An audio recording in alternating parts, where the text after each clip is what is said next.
pessoas, eu já vi assim, já vi palestra e tal, explicando lá do milagre de Fátima, né? Que na verdade é uma aparição de naves alienígenas. Você já deve ter visto isso, né? O interessante é isso, né? Porque o cara ele fala assim, cara, a Bíblia, beleza, é um livro. Eu já tive discussão séria com o terraplanista, porque o cara chegou e falou assim, tá escrito na Bíblia. Eu falei, cara, então aí acabou, né, cara? Porque o que eu vou falar? Se tá escrito na Bíblia, não pode falar nada, né? E muitos ufólogos, né? Várias pessoas. Tá mais ou menos parecido, né? O ufólogo. Eles vão na Bíblia e pegam meio que para justificar. Olha aqui, ó, aqui ele fala tal coisa, ó, só pode ser uma nave, não sei o quê, não sei o quê. Como que é esse negócio? O milagre de Fátima, na sua visão, ele é o quê, então? Antes de falar do milagre, lembra do livro Eram os Deuses Astronautas? Sim, do Eric Van Daniken. Exatamente, vai aqui nessa linha aí, né? O milagre de Fátima é um negócio que eu tenho que responder com certa cautela, porque ele é um milagre para os católicos. Entendi. Entendeu? Para quem não é católico, eu não encaro ali como um milagre. Ah, mas teve tanta coisa. Então, assim, eu não poderia colocar juízo de valores sobre o milagre, porque eu não considero o milagre de Fátima por não ser católico. Entendi. Então, eu não acredito que Maria apareceu para os 3 meninos ali, Lúcia, o Jacinto e esqueci o nome da menininha, que eram os 3 ali. Não acredito no milagre de Fátima.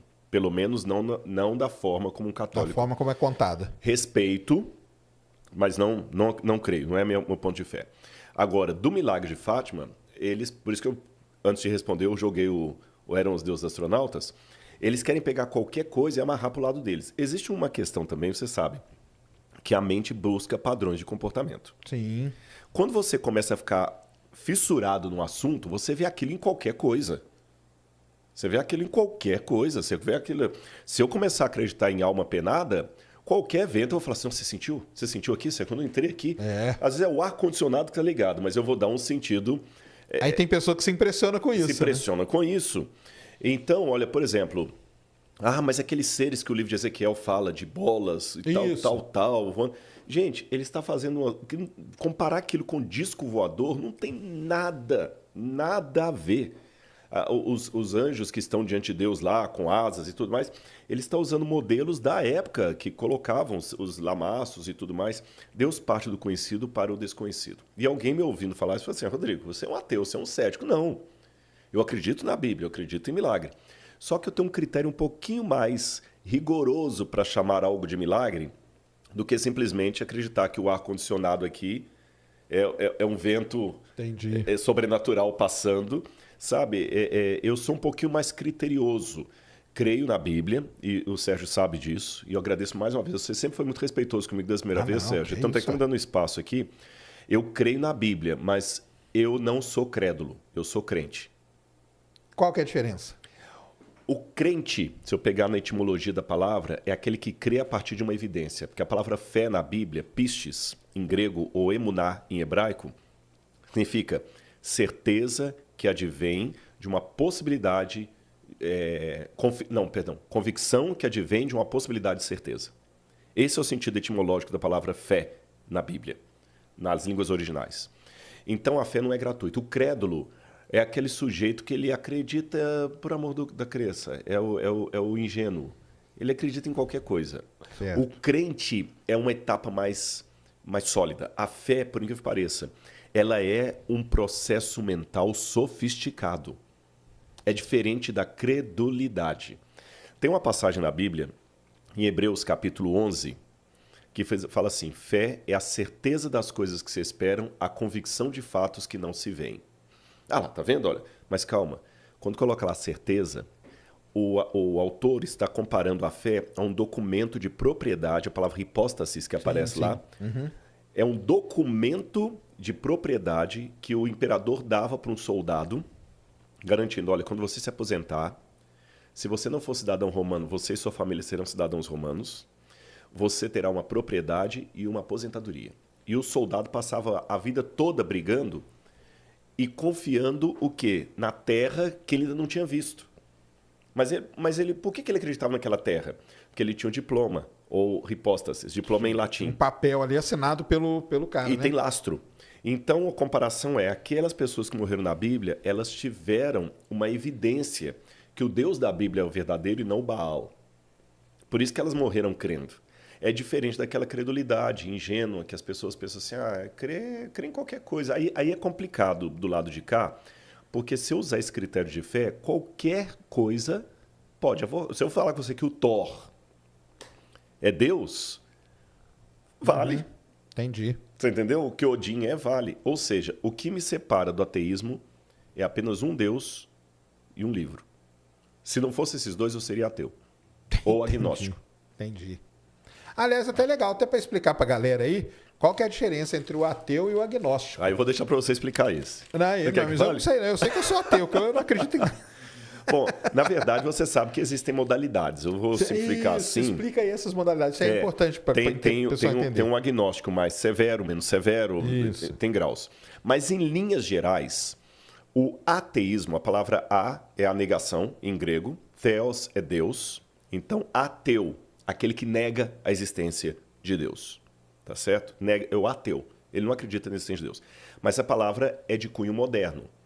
Porque no passado, Sócrates foi condenado a tomar cicuta sob a acusação de corruptor da juventude e ateísmo.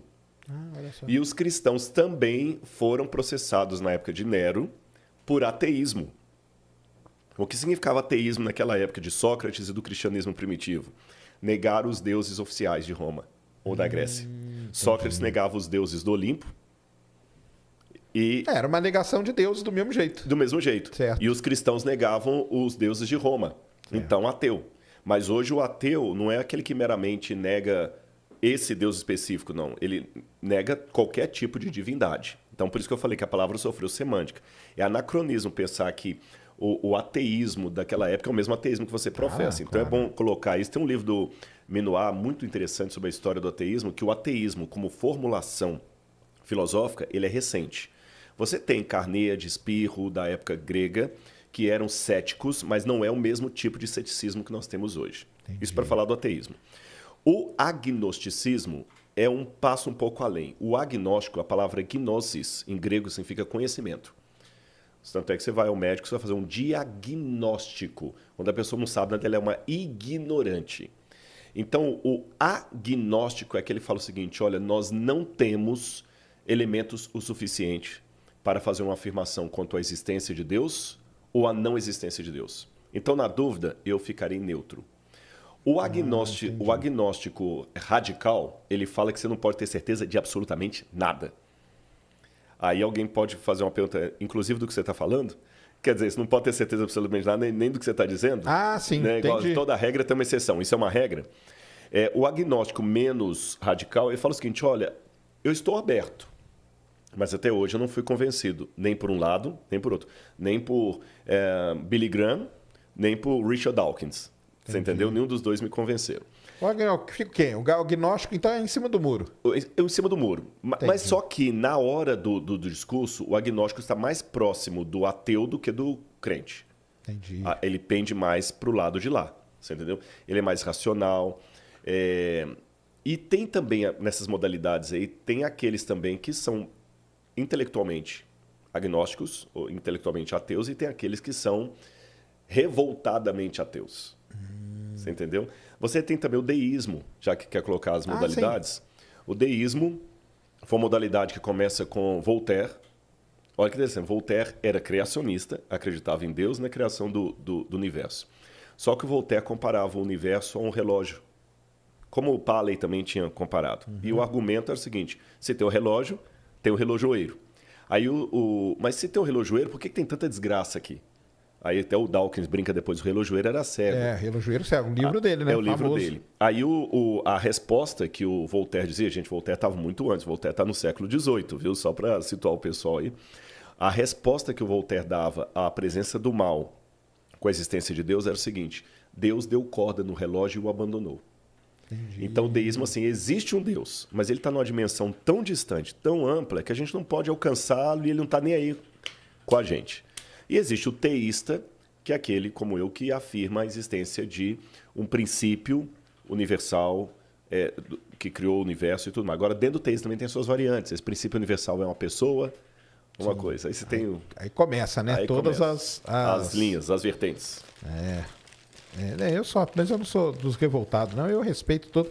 Tá louco. Minha mãe é super religiosa, crente em Deus e tudo, mas eu não sou, mas tá tudo bem. E falar algumas coisas que eu acho histórias interessantes assim relacionadas à Bíblia. A primeira, Santo Graal.